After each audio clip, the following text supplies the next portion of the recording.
Hi, I'm Jennifer with Martingale, here with a trunk show of quilts from the book Moroccan Star Sampler by author Shelley Cavanna.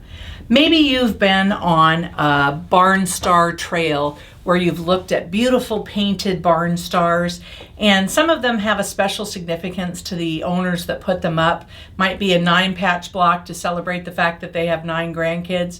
Well, author Shelley Cavanna lives in Northern California, and in her book she shares with you not only the origins of how Moroccan Star trails started, but also how there are so many of them around where she lives and how she's always been inspired by the star blocks. So in her book there are 20 starry blocks that she shares with you how to make, and 7 spectacular quilts. This is the Moroccan Star sampler quilt, and you'll notice lots of different sizes of star blocks, different patterns that emerge from them.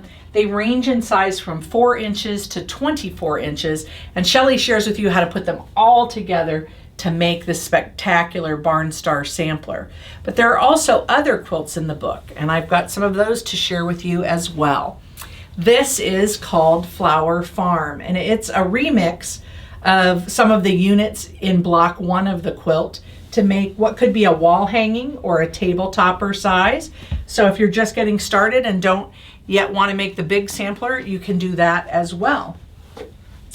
The next one I have to share with you is called Tea for Two. And this one has sort of an interesting setting that makes it look like those blocks almost get tucked in behind the border. So the way that the book is laid out, you will see all of the instructions for how to make the different blocks up front. You can mix and match to some extent with the blocks that are your favorites, but also color placement plays an important role. This one is called Cordelia, and it has to do with a memory that Shelley had of the first quilt she ever saw being under the eaves in the Anne of Green Gables movie, and just loving that. And she took what she thought were fairly disparate stars and put them together and made them play well together on this beautiful quilt called Cordelia. I love how that Irish chain sort of emerges to tie them together. Now the quilts are going to get bigger, and I'm not getting any taller as I work through this, so bear with me. This next quilt is called Lakeside, and it was inspired by the colors of one of her favorite spots, Lake Tahoe in California, and those sparkling blues and greens. Absolutely beautiful straight set blocks, so super easy to put together. And Shelley also shares with you in the book her tips for making these stars. So she's got some stitch and flip methods that she uses and ways to really simplify the piecing so that it's easier for you as you put things together.